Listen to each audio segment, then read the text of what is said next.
സാറിനെ പുറത്തുനിന്ന് കിട്ടിയ തീർത്ത് കളയും. കൊന്നിടും എന്ന് പറഞ്ഞാൽ കൊന്നിടും. പേടിച്ചു പോയി അല്ലേ? ഒരു പ്രധാന അധ്യാപകനോട് ഒരു വിദ്യാർത്ഥി പറഞ്ഞ വാക്കുകളാണ്. അപ്പോൾ ഈ വീഡിയോ അടക്കം സാമൂഹ്യ മാധ്യമങ്ങളിൽ ഒരുപാട് പ്രചരിക്കുകയും കുട്ടിയെയും രക്ഷിതാക്കളെയും ഒരുപാട് കുറ്റപ്പെടുത്തി ഒരുപാട് സംസാരിക്കുകയുണ്ടായി. പക്ഷേ നമ്മൾ ഈ കുട്ടിയുടെ മുഖമടക്കം പ്രചരിപ്പിച്ചത് വളരെ മോശമായിപ്പോയി. ആ കുട്ടിയുടെ ഭാവി എല്ലാവരും ഓർക്കണമായിരുന്നു. അപ്പോൾ എന്താണ് ഈ കുട്ടിയുടെ പ്രശ്നം? ഇതൊരു സ്വഭാവ വൈകൃതമാണ്. അപ്പോൾ നമുക്ക് പനി ചുമയൊക്കെ വന്നു കഴിഞ്ഞാൽ നമ്മൾ ചികിത്സിക്കും, മരുന്ന് കഴിക്കും. അതുപോലെ തന്നെ നമ്മുടെ സ്വഭാവത്തിനോ മനസ്സിനോ എന്തെങ്കിലും പ്രശ്നമുണ്ടെങ്കിൽ അത് കാണിക്കണം.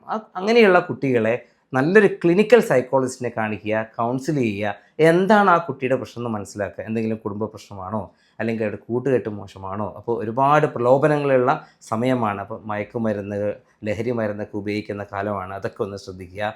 അവരോട് നന്നായിട്ടൊന്ന് തുറന്ന് സംസാരിക്കുക. അപ്പോൾ എല്ലാ രക്ഷിതാക്കളും ഒന്ന് ശ്രദ്ധിക്കണം. അവരൊന്ന് ചേർത്ത് പിടിച്ചു കഴിഞ്ഞാൽ അവർക്ക് ഒരുപാട് മാറ്റം വരാൻ സാധ്യതയുണ്ട്.